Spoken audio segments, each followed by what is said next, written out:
নমস্কার বন্ধুরা, আশা করি আপনারা সবাই ভালো আছেন, সুস্থ আছেন। আজ আমি আপনাদের সঙ্গে শেয়ার করব দারুণ সুস্বাদু, খুব কম তেল মশলায় তৈরি আধা ডিমের এক সুন্দর রেসিপি। চলুন তাহলে দেখে নেওয়া যাক।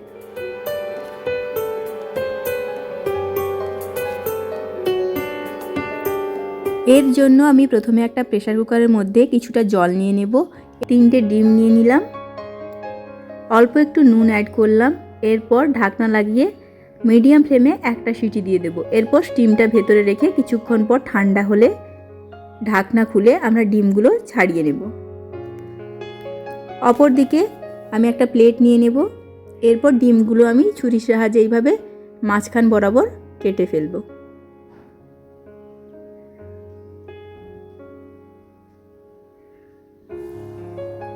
এই রেসিপি কিন্তু খুব কম তেলে আর খুব কম মশলায় দারুণ খেতে লাগে। আপনারা ডিনার হিসেবে বা লাঞ্চ হিসেবে অবশ্যই ট্রাই করতে পারেন, দেখবেন ভীষণই খেতে সুন্দর হয়।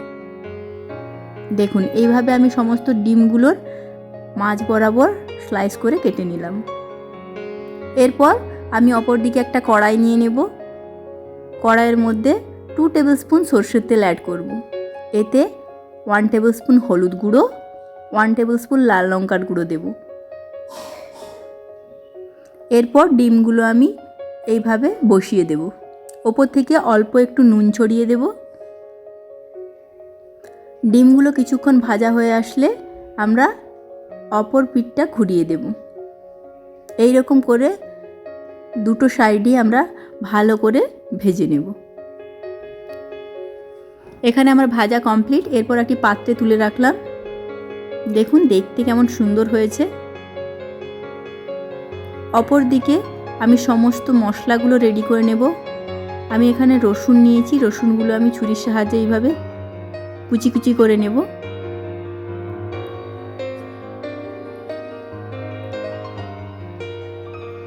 এরপর আমি নিয়েছি কাঁচা লঙ্কা, নিয়েছি একটা ছোট এবং বড় সাইজের একটা পেঁয়াজ, এরপর নিয়েছি টমেটো।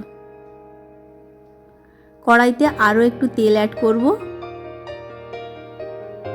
এরপর প্রথমে দিয়ে দেব কাঁচা লঙ্কা, তারপর দেব রসুন কুচি। কিছুক্ষণের জন্য ফ্রাই করে নেব। আধা আধা ভাজা হয়ে আসলে আমরা এর মধ্যে অ্যাড করব পেঁয়াজ কুচি। আবারও কিছুক্ষণ নেড়ে নেব। পেঁয়াজগুলো নরম হয়ে আসা পর্যন্ত আমরা এটা নেড়ে নেব।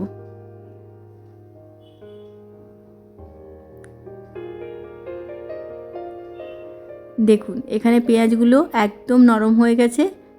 এরপর এতে 1 চামচ হলুদ গুঁড়ো, 1 চামচ লাল লঙ্কার গুঁড়ো, 1 চামচ জিরে গুঁড়ো ব্যবহার করলাম। এতে অল্প পরিমাণ জল দিলাম। আপনারা এখানে ধনে গুঁড়ো ব্যবহার করবেন। আমার বাড়িতে ধনে গুঁড়োটা ফুরিয়ে গেছে, তাই এখানে আমি দিতে পারিনি। এরপর স্বাদ মতো নুন দিয়ে দিলাম। আবারও কিছুক্ষণ নেড়ে চেড়ে কুচনো টমেটো কুচি আমি এর মধ্যে দিয়ে দেব। টমেটোগুলো মশলার সঙ্গে ভালো করে নেড়ে নেব। এরপর একটা আমি ছোট্ট মতো ঢাকনা লাগিয়ে দেব। খুব বড় সাইজের ঢাকনা লাগাবেন না। এরপর সাইড থেকে আমি অল্প কিছুটা জল অ্যাড করলাম।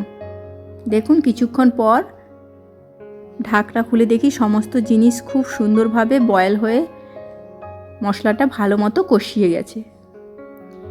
এরপর আমি ভেজে রাখা ডিমগুলো এইভাবে বসিয়ে দেব।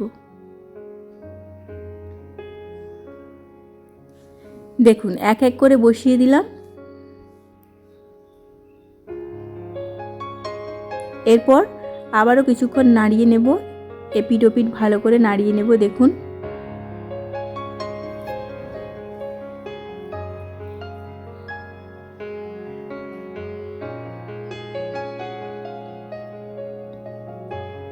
এরপর আমরা ধনেপাতা কুচি অ্যাড করব।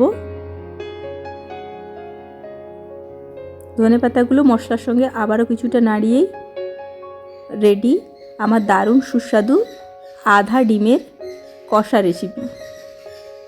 ডিম কষা এই রেসিপি আপনাদের কেমন লাগলো অবশ্যই জানাবেন। গরম ভাতের সঙ্গে পরিবেশন করুন। এই কষা ডিমের রেসিপি। দেখুন কেমন সুন্দর দেখতে হয়েছে, তেমনি খেতেও কিন্তু দারুণ হয়েছে। কথা দিচ্ছি আপনাদেরও ভালো লাগবে এইভাবে এই প্রসেসে ট্রাই করলে। ভালো লাগলে ভিডিওতে লাইক সাবস্ক্রাইব অবশ্যই করবেন।